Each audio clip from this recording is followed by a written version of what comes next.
Assalamualaikum warahmatullahi wabarakatuh. Kami dari kelompok 1 beranggotakan Lucy Amelia, Dermawan Setiadi, Tia Sri Astuti, Neng Winawasilah, dan Riki Taufik Subagya. Kami di sini akan mempresentasikan tentang materi karbohidrat. Karbohidrat ini sangat penting bagi kehidupan manusia ya.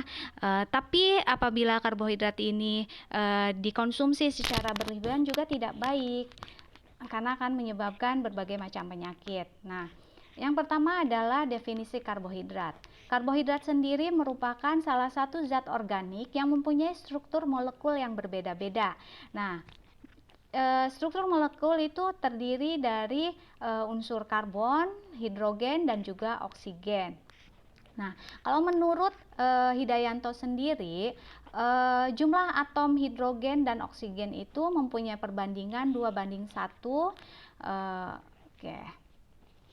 Selanjutnya adalah jenis karbohidrat. Nah, jenis karbohidrat sendiri ini terdiri dari dua jenis. Yang pertama karbohidrat sederhana dan juga karbohidrat kompleks. Nah, pada karbohidrat sederhana sendiri ini dia terdapat 3 jenis, yaitu monosakarida, disakarida, dan juga oligosakarida. Nah, pada monosakarida ini dia terdapat tiga jenis monosakarida, diantaranya glukosa, fruktosa, dan juga galaktosa. Nah, glukosa ini bisa juga disebut sebagai gula anggur. Biasanya terdapat di dalam alam ya. Jumlahnya itu dia sedikit. Biasanya itu terdapat di dalam sayuran, buah, sirup jagung, sari pohon, serta bersama-sama dengan fruktosa itu dia terdapat di dalam madu. Nah, glukosa ini dia mempunyai peranan penting. Dia hasil akhir dari pati, sukrosa, maltosa, dan juga laktosa pada hewan dan manusia. Nah, pada proses metabolismenya ini, glukosa ini kan bentuk karbohidrat yang beredar di dalam tubuh ya. Nah, di dalam sel itu dia itu merupakan sumber energi. Oke, selanjutnya adalah fruktosa. Fruktosa itu atau bisa juga disebut sebagai gula buah. Dia itu merupakan gula yang paling manis. Biasanya itu terdapat di dalam madu atau juga bunga atau juga di dalam sayuran ya. Nektar bunga maksudnya, serta di dalam sayuran. Selanjutnya adalah galaktosa. Galaktosa itu terdapat di dalam tubuh sebagai hasil pencernaan dari laktosa. Yang kedua adalah disakarida. Nah, ada 3 jenis disakarida, diantaranya sukrosa, maltosa, dan juga laktosa. Laktosa, sukrosa atau bisa juga disebut gula tebu itu atau gula pasir ya, itu terdiri dari 99% sukrosa. Itu melalui proses penyulingan dan juga kristalisasi yang hampir sempurna ya. Yang selanjutnya yaitu ada gula merah. Biasanya itu terbuat dari kelapa, tebu, atau juga dari enau. Itu harus melalui proses penyulingan juga, tapi dia tidak sempurna. Nah, sukrosa itu yang ada di dalam buah, sayur, itu madu, jika dihidrolisis itu akan pecah menjadi 1 unit glukosa dan juga fruktosa. Yang selanjutnya adalah maltosa atau juga disebut gula malt. Itu terdapat di alam. Biasanya itu terbentuk dari proses pemecahan pati. Nah, apabila si maltosa ini dipecah, dia akan membentuk 2 unit glukosa. Yang terakhir adalah laktosa atau gula susu. Itu biasanya terdapat di dalam susu. Nah, terdiri dari 1 unit glukosa dan 1 unit galaktosa.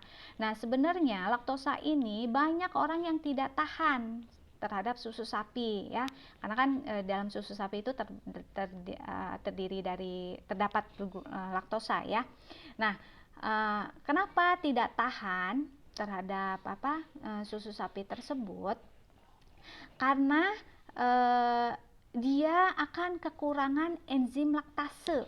Nah, jika dia kurang enzim laktase yang terdapat di dalam dinding usus ini, dia kan jadi akan menyebabkan ketidaktahanan terhadap laktosa. Nah, si enzim laktase ini kan digunakan untuk memecah laktosa ya menjadi glukosa dan galaktosa, sehingga ketika si laktosa ini tidak dipecah oleh si enzim laktase ini, dia akan tetap tinggal di dalam usus dan tidak diserap. Nah, ketika dia tinggal di dalam usus ini, dia akan mempengaruhi pada beberapa jenis mikroorganisme yang tumbuh di sana ya. Nah, sehingga akan menyebabkan gejala ya seperti kembung dan juga diare. Nah, selanjutnya adalah oligosakarida. Itu terdiri atas polimer 2 hingga 10 monosakarida. Sebenarnya di sakarida sendiri ini masih termasuk dalam oligosakarida. Oke. Jenis karbohidrat yang kedua yaitu karbohidrat kompleks. Nah, karbohidrat kompleks ini ada yang dinamakan polisakarida. Nah, polisakarida ini dia yang termasuk jenis polisakarida ini yaitu pati, dekstrin, glikogen, dan juga polisakarida non-pati. Nah, pati ini dia kan merupakan karbohidrat utama ya yang dimakan oleh manusia. Biasanya itu terdapat di beras, jagung, itu dia mengandung pati sebanyak 70 sampai 80%. Sedangkan kalau di kacang-kacangan kayak kacang merah atau kacang hijau itu dia mengandung pati sebanyak 30 sampai 60%. Kalau misalkan di umbi-umbian kayak gitu ya, kayak ubi, talas, singkong atau juga kentang, itu dia mengandung pati sebanyak 20 sampai 30%. Nah, dalam proses pencernaan ini semua pati itu akan dihidrolisis menjadi glukosa dan juga ketika melalui tahap proses pencernaan itu dia akan menghasilkan dekstrin dan juga maltosa. Nah, selanjutnya adalah dekstrin. Nah, dekstrin ini adalah produk antara pencernaan pati atau yang dibentuk melalui hidrolisis parsial pati. Nah, selanjutnya adalah glikogen atau pati hewan. Nah, pati hewan ini merupakan bentuk simpanan karbohidrat di dalam tubuh dan manusia. Terutama itu biasanya terdapat di dalam hati dan juga otot ya. Jadi 2/3 dari bagian glikogen ini dia disimpannya di dalam otot. Nah, kelebihannya itu dia disimpan di dalam hati. Oke. Selanjutnya adalah polisakarida non-pati. Nah, polisakarida non-pati ini dia itu kan atau serat ini, nah dia itu kan berperan ya dalam berbagai mencegah berbagai macam penyakit. Oke, selanjutnya adalah metabolisme karbohidrat. Nah, dalam proses metabolisme ini ada proses pencernaan karbohidrat. Nah, di mana diawali dengan makanan yang dikunyah di dalam mulut. Nah, di dalam mulut ini kan ada enzim ya, atau di dalam ludah ya. Di dalam ludah ini kan ada enzim amilase. Nah, si enzim amilase ini akan menghidrolisis pati menjadi bentuk karbohidrat yang lebih sederhana seperti dekstrin. Nah, enzim amilase ini dia itu bekerja yang paling baik itu pada pH netral. Ya, oke.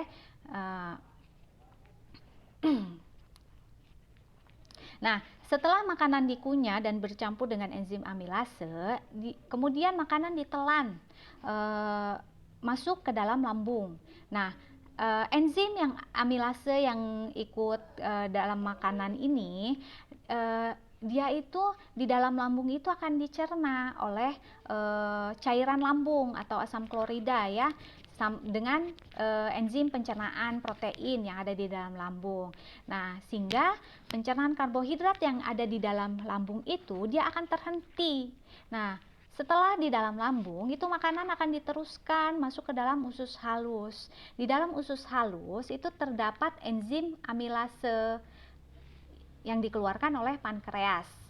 Nah, fungsinya juga sama untuk mencerna amilum menjadi dekstrin dan juga maltase.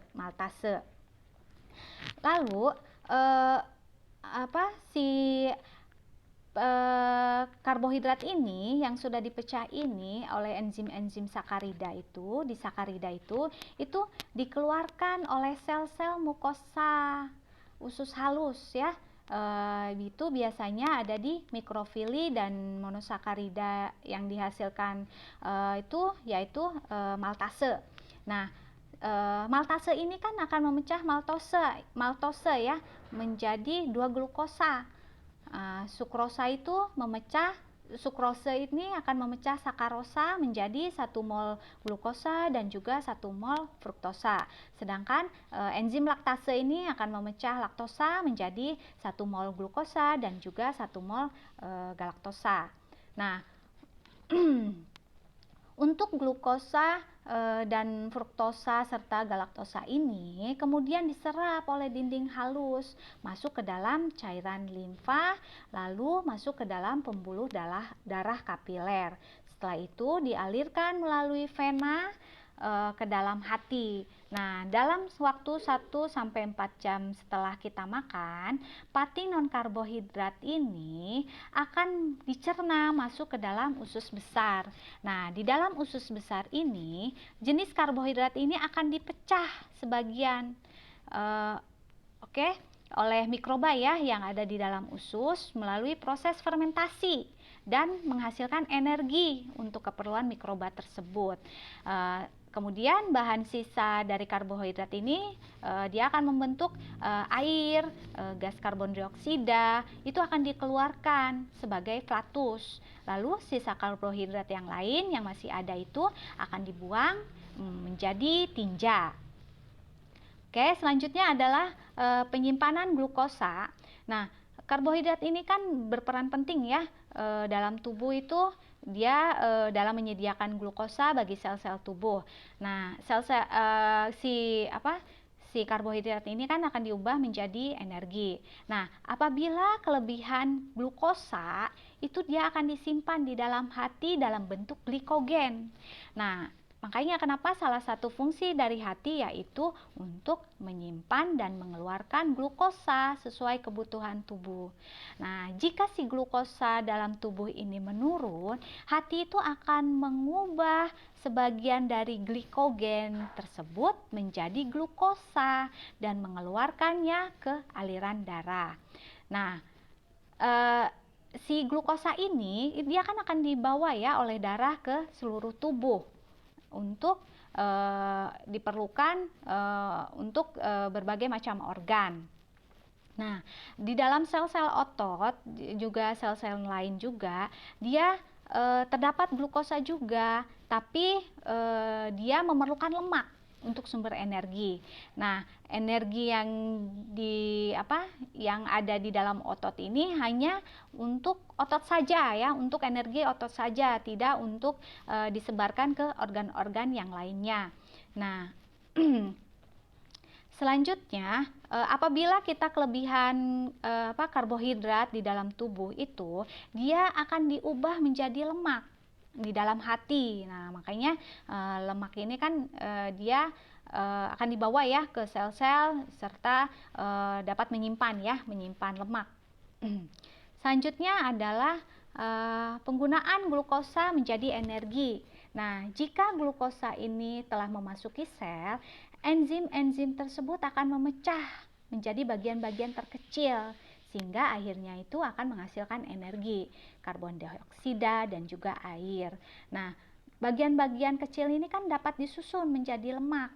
Nah, kenapa manusia itu membutuhkan glukosa untuk keperluan energi dan juga persediaan glikogen itu hanya bertahan beberapa jam saja. Makanya kita harus mengkonsumsi makanan sumber karbohidrat itu setiap hari ya. Nah, selanjutnya adalah fungsi karbohidrat. Ada beberapa fungsi karbohidrat di sini, diantaranya yaitu sumber energi. Nah, sudah jelas ya bahwa karbohidrat sendiri merupakan sumber energi, karena kan dalam sirkulasi darah itu dia akan dirubah menjadi glukosa ya untuk keperluan energi sementara, dan juga sebagian yang lainnya itu akan disimpan sebagai glikogen di dalam hati dan juga otot ya.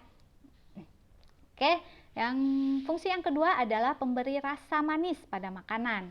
Nah, khususnya karbohidrat yang memberi rasa manis pada makanan di sini yaitu jenis monosakarida dan disakarida.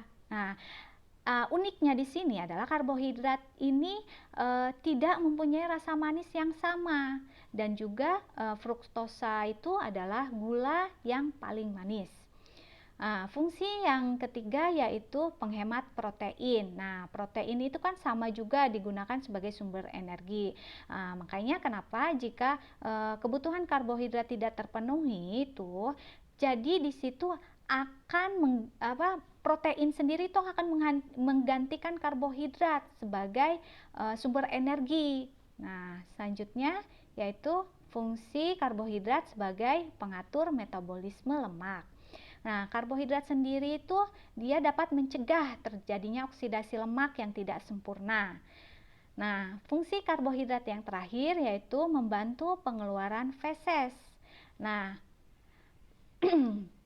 kok bisa karbohidrat membantu pengeluaran feses? Dia dengan cara itu mengatur gerak peristaltik usus ya, serta memberi bentuk pada si feses tersendiri. Nah, selanjutnya yaitu penyakit yang berhubungan dengan karbohidrat. Di antaranya ada penyakit kurang kalori dan protein, atau juga bisa disebut dengan busung lapar. Biasanya itu menyerang pada anak-anak atau juga ada juga yang orang dewasa ya. Nah, ciri-cirinya itu biasanya orangnya sangat kurus, juga sering menunjukkan kelelahan, terus lagi dia akan menunjukkan edema terutama di daerah kaki. Penyakit yang berhubungan dengan karbohidrat selanjutnya ialah penyakit kegemukan. Nah, kegemukan sendiri ini akibat dari ketidakseimbangan energi, yaitu asupan energi itu melampaui jauh asupan energinya itu lebih besar daripada pengeluaran energi pada waktu tertentu.